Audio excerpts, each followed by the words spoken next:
West Virginia is no stranger to struggle. The poverty rate is around 20%. Most of the state's coal mines have long since closed, and women in the prime of their lives are dying in frightening numbers. I am moving to another state where I can find a better job, get back on my feet. For Laura James, the struggle has become too much.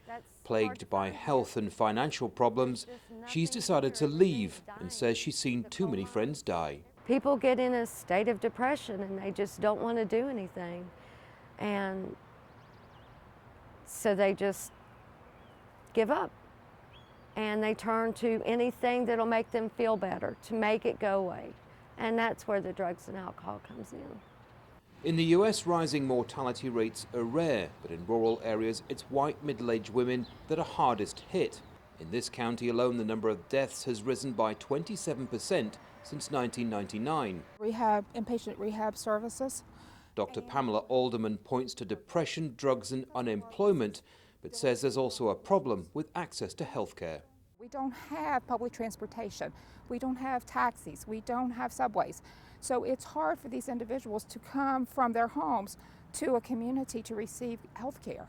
There's long been a divide in mortality rates between urban and rural areas, but what's happening in places like this is now being compared to the HIV/AIDS crisis of the 80s. In West Virginia, women are unhealthier, depressed and more likely to turn to drugs than ever before. And behind it all, there's an overwhelming sense of hopelessness.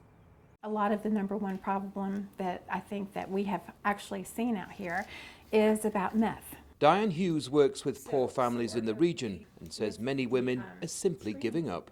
Those opportunities just aren't here. This is not the land of the rich or the place where there's a dream. You know, we still have people that do have hope, that do have dreams, and they're trying, but there's not as many as there used to be, it doesn't seem.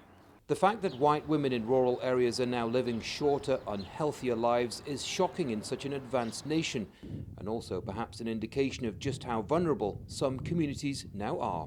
Andy Gallagher, Al Jazeera, Charleston, West Virginia.